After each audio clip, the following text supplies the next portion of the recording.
This is James Corbett, and you're tuned into CorbettReport.com on this 14th day of April 2011. And today I'm honored to be joined on the line by Jesse Trentadue, a former law professor with 30 years' experience as a trial lawyer, and the tragic torture and murder of his brother at a federal transfer center and the ongoing cover-up of that death has led him on a remarkable journey of discovery that has turned up bombshell information about what really happened to the Oklahoma City bombing in 1995.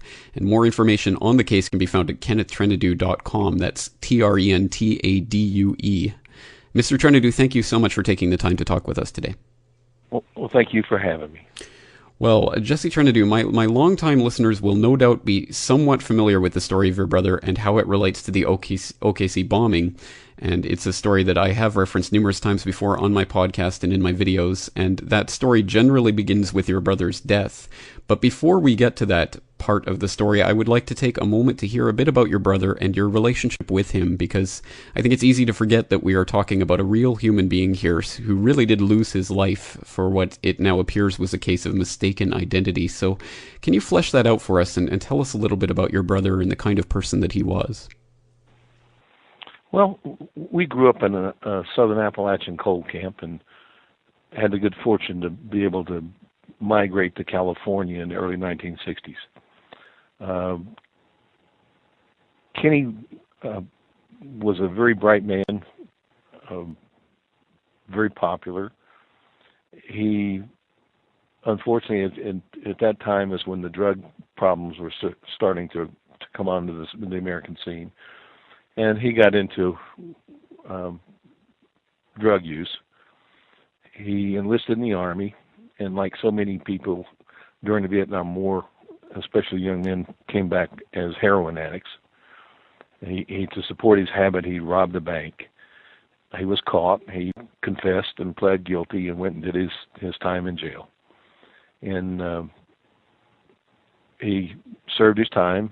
He married, had a little boy, and his son was only 2 months old when he was murdered. But my brother was we never condoned his bank robbery or anything like that, but he was a good person. He struggled with his addictions, and he overcame his addiction. And as I understand, when he was picked up and taken to the Oklahoma City Federal Correction Center, I understand that you were in touch with him even the day before that he was actually murdered. Yes. He was picked up in San Diego, and when he was released from prison, he had a probation officer that didn't approve of drinking. And my brother worked construction, and working construction, even if you don't work construction, people drink beer. And his probation officer put a no beer drinking condition on his parole. And my brother said, and I fought that. We went all through the administrative appeals on that and lost. And my brother basically said to his probation officer, he said, I'm going to drink beer.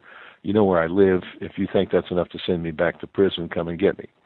And of course they didn't. And he was out from about 1987 until 1995 after the Oklahoma City bombing.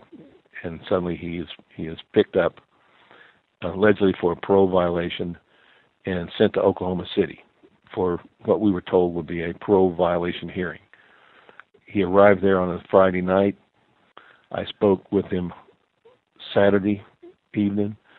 He was supposed to call back Sunday, and he arrived on Friday the 18th of August, 1995. I spoke to him on the 19th of August, the Saturday, for about 20 minutes, talking about his parole hearing and how there was no way they were going to send him back to jail for drinking beer. And on Sunday, he was supposed to call me back, and he didn't. And on Monday morning, my mother received a call. This was August 21st, 1995, from the warden at the Federal Transfer Center in Oklahoma City, saying my brother had committed suicide and asking permission to have his body cremated. And, of course, she refused. My mother refused that request. It took about a week of fighting with the federal government to have his body released. We found out later that during that time period, the federal government had made 2 attempts to have his body cremated. When he arrived home, he was covered in makeup, and my mother, his wife, and my sister removed the makeup. I was on my way to Southern California, in Orange County, where they'd sent the body, where his wife and my family still live. When I arrived, he had been beaten head to toe. His skull was split in 3 places. His throat had been cut. Even the soles of his feet had been beaten. And the government said it was a suicidal hanging. And what we never had was a motive for his death. People would say to you, why would the federal government torture, and he was tortured, and murder your brother? And we had no explanation for that. Another thing about the case that was always unexplainable was the fact that so much evidence disappeared. My brother was supposedly found with blood-stained clothing, but when his body was turned over to the medical examiner 2 hours later, his clothes are gone. He's wearing nothing but boxer shorts. The video camera, supposedly that would monitor access to my brother, malfunctioned.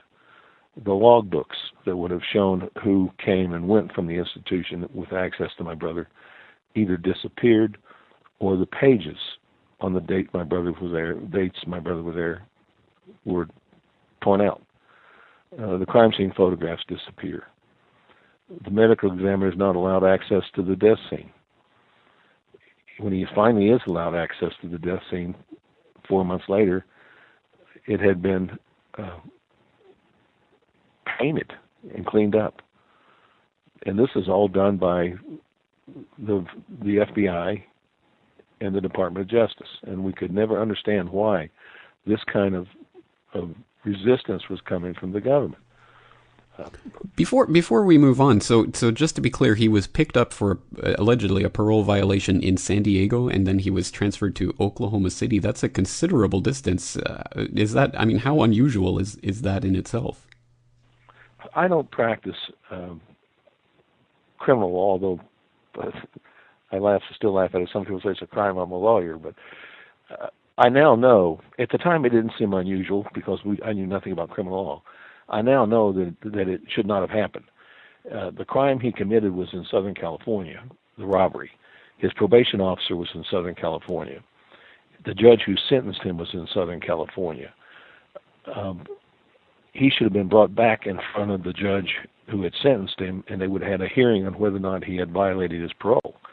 He shouldn't have been sent to Oklahoma, and there was no way that the judge in Oklahoma could have handled that parole revocation hearing. So it shouldn't have happened. But at the time, it did not seem, there was nothing that struck me as unusual because I just simply didn't know the procedure in the criminal justice system. But what I did learn later, and it came about over the course of years, was about 6 months after it was December of 1995 or January of 1995, I received an anonymous phone call. And this was back before we had telephones that would show you who's calling and everything else, and computers were very primitive then, and cell phones were the size of bricks almost, if you recall, in the mid-1990s. But I received a phone call from this person who said, I want you to know that your brother was murdered by the FBI. It was a case of mistaken identity. He fit the profile of a group of people who were robbing banks to get money to attack the federal government, sort of a militia movement type operation. And I, of course,